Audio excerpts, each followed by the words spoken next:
آج بنیادی طور پر موضوع بڑا کمال ہے، آپ نے رہنا ہمارے ساتھ ہے، کیونکہ بہت سے لوگ یہ سمجھنا چاہتے ہیں کہ ہم نیکوکار بنیں کیسے اور نیکوکار ہوتے کون ہیں۔ تو آج یہ دونوں باتیں انشاءاللہ آپ کو بتائیں گے کہ نیکوکار ہوتے کون ہیں اور نیک بننا ہے تو پھر کیسے بننا ہے، یعنی قرآنی تعلیمات کی روشنی میں احسان کے اسرار و رموز پہ انشاءاللہ گفتگو ہوگی۔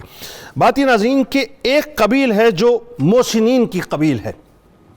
جو نیکوکاروں کی قبیل ہے۔ اب بہت توجہ آپ کی رہے، یعنی ایک قبیل وہ ہے جو محسنین کی قبیل ہے، ایک قبیل وہ ہے جو نیکوکاروں کی ظاہر قبیل ہے، وہی محسنین جو نیکوکار ہیں، جو اللہ کے خاص اور مقرب بندوں کی قبیل ہے، جو اللہ کے پیاروں کی قبیل ہے، جو سپر پریویلیج کلاس ہے، جو سپر ایلیٹ کلاس ہے، جس کے ساتھ اللہ ہے۔ بلا تمثیل عرض کر رہا ہوں ناظرین کہ جس طرح دنیا کی سپر پریویلیج کلاس کو معاشرے میں ساری سہولیات حاصل ہوتی ہیں، جس کو حاصل کرنے کے لیے انسان سب کچھ کر گزرتا ہے، نہ حلال دیکھتا ہے نہ حرام کا خیال کرتا ہے، بس اس کلاس کو حاصل کرنا چاہتا ہے۔ تلخ حقیقت ناظرین کیا ہے پتہ ہے آپ کو؟ تلخ حقیقت یہ ہے کہ دنیا کی ان سہولیات کو کوئی دوام نہیں ہے، جس کو بہر طور ختم ہونا ہے، مٹی ہونا ہے، مگر جو نیکوکار ہیں، جو اللہ کی قبیل سے ہیں، جن کے ساتھ اللہ ہے، ان کو وہ دائمی نعمتیں میسر آئیں گی جن کو کبھی زوال نہیں ہے۔ سب سے بڑی نعمت ناظرین کیا ہے؟ یعنی مثال کے طور پہ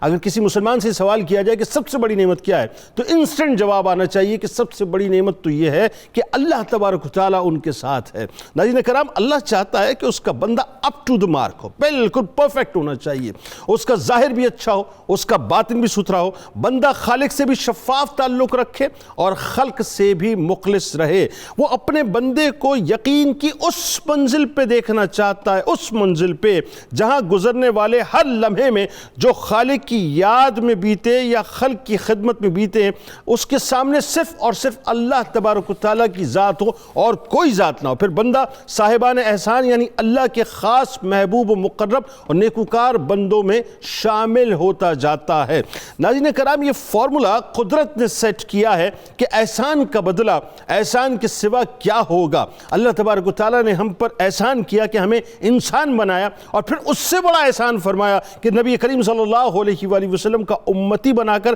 تمام امتوں پر ہمیں فضیلت عطا کر دیا۔ اگر میں صرف اس موضوع پہ بات کروں ناظرین تو پورا وقت اسی میں صرف گزر جائے گا۔ بہرحال اللہ کے احسانات کا تقاضا یہ ناظرین کہ ہم اپنی تمام خواہشات کو پس پش ڈال کر اپنے خالق حقیقی کے آگے سر تسلیم خم کر دیں۔ حدیث جبرائیل علیہ السلام میں آتا ہے، ایک حصہ اس کا بیان کر رہا ہوں، کہ تم اللہ تعالیٰ کی عبادت ایسے کرو کہ تم اسے دیکھ رہے ہو، اور اگر تم اسے نہیں دیکھ رہے ہو تو وہ تو تمہیں دیکھتا ہے۔ امام نووی رحمۃ اللہ علیہ فرماتے ہیں کہ ایسی حالت میں، اب جو حالت بیان کی گئی کہ تم اللہ کو دیکھ رہے ہو یا یقیناً اللہ تمہیں دیکھ رہا ہے، تو ایسی حالت میں بندہ اپنی عبادت کو پورے کمال کے ساتھ انجام دے گا اور اس کے ظاہری ارکان، آداب کی بجاوری اور باطنی خضوع و خشوع میں کسی چیز کی کمی نہیں آئے گی۔ حل غرض عبادت کی اس اعلیٰ درجے کی حالت اور ایمان کی اس اعلیٰ کیفیت کو ہی دراصل احسان کہتے ہیں۔ سیدنا امام زین العابدین علیہ السلام فرماتے ہیں کہ کچھ لوگ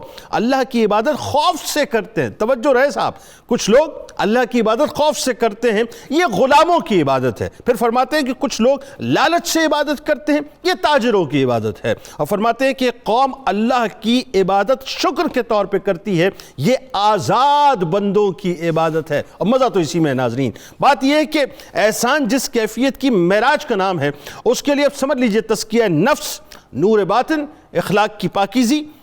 تقوی و عبادت، زہد و ورع، ریاضت و مجاہدہ، رقت قلب، خشیت الہی، گریہ ازاری، جود و سخا، کثرت عبادت و ریاضت، خوف آخرت، محبت الہی اور عشق رسول صلی اللہ علیہ وآلہ وسلم، شوق جہاد، مخلوق کے ساتھ احسان یعنی اللہ کے بندوں کے ساتھ مہربانی اور ہمدردی جیسے اعلیٰ اوصاف کے ملنے سے اللہ رب العزت کا قرب مل جایا کرتا ہے۔ یعنی یوں سمجھ لیجئے کہ یہ سارے عوامل اگر مل جائیں، یہ سارے عوامل اگر مل جائیں اور کسی وجود میں ڈھل جائیں تو وہ وجود نیکوکاروں سے یعنی اللہ کے پیاروں کی صف میں مل جایا کرتا ہے۔